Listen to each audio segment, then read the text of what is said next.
Hi, welcome to a series on love one another. And, this is just a short summary in case you missed the sermon or can't remember what it was all about. Some of you know that we've got two children, and our youngest is Zach. And when Zach was born, he was he was in fetal distress and not at all well.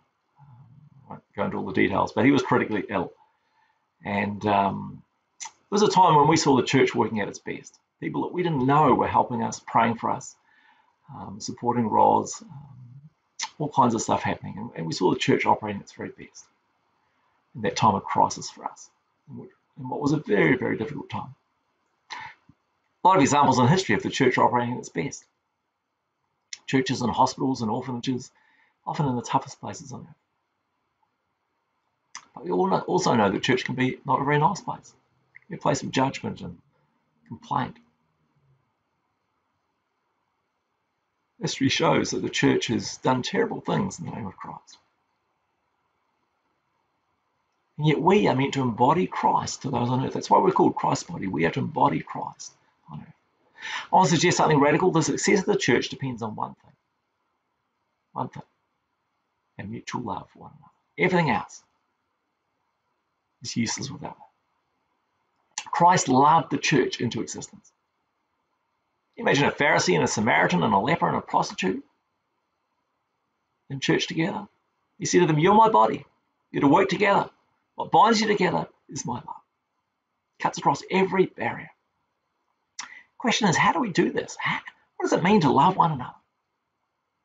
And across the New Testament, there's a series of commands called the one another commands that unpack this general command. That's what the series is about.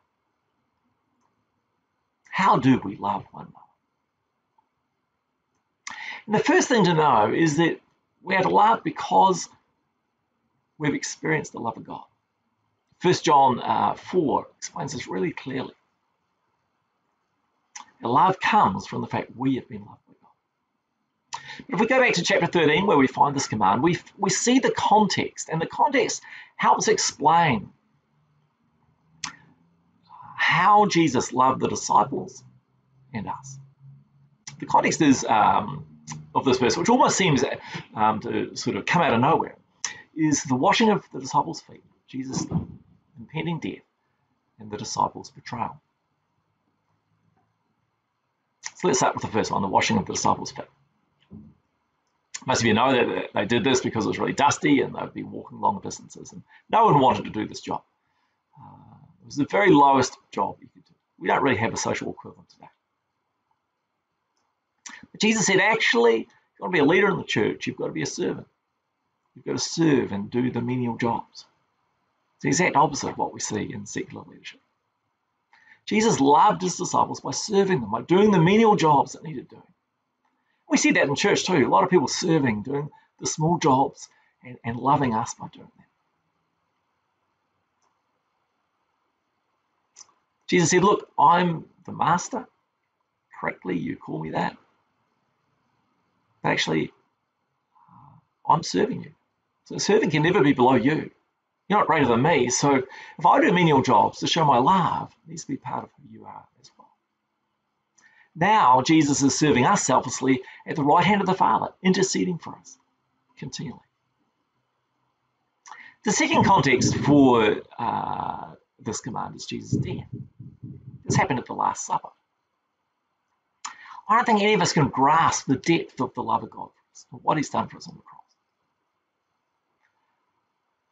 I grew up knowing that I was loved by God, but I don't think I truly grasped or experienced the love of God until I experienced depression. I had 2 bouts of serious depression, and both times God has, in the depth of darkness and suicidal thoughts, God has met me in a powerful way. Now, I've experienced God's love in other ways too, through people, through leaders, Roz's love, through profound experiences of the presence of God. And when I think of the love of God, these are the things I think of, because otherwise it's an abstract concept. I mean, I can read that great passage in Romans on God's love, but it feels like it's just in my head. As I've got older, I'm more and more aware of both how sinful I am, how deceitful my heart is, how broken I am. Even the best things I do have mixed motives. The reality is that Jesus loved the disciples sacrificially. That's how we're to love others too.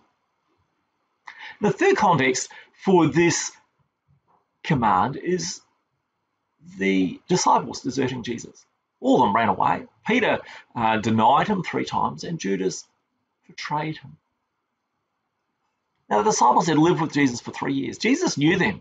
He knew their weaknesses and failings.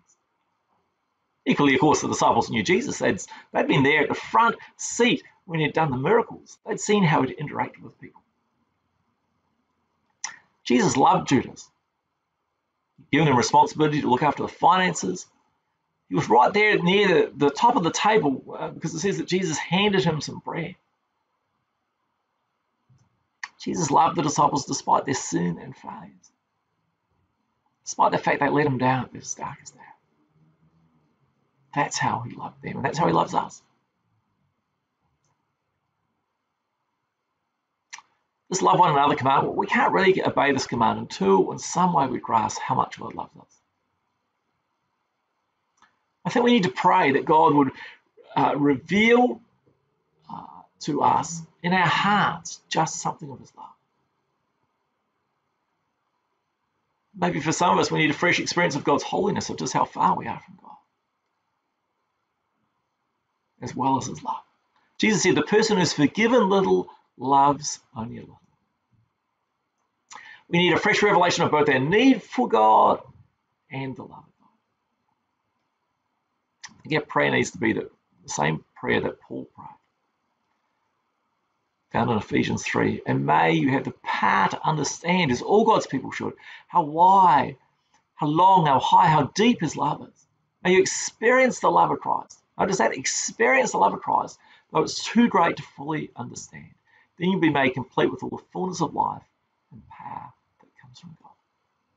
Hey, may God bless you in your small groups as you go about just unpacking this some more.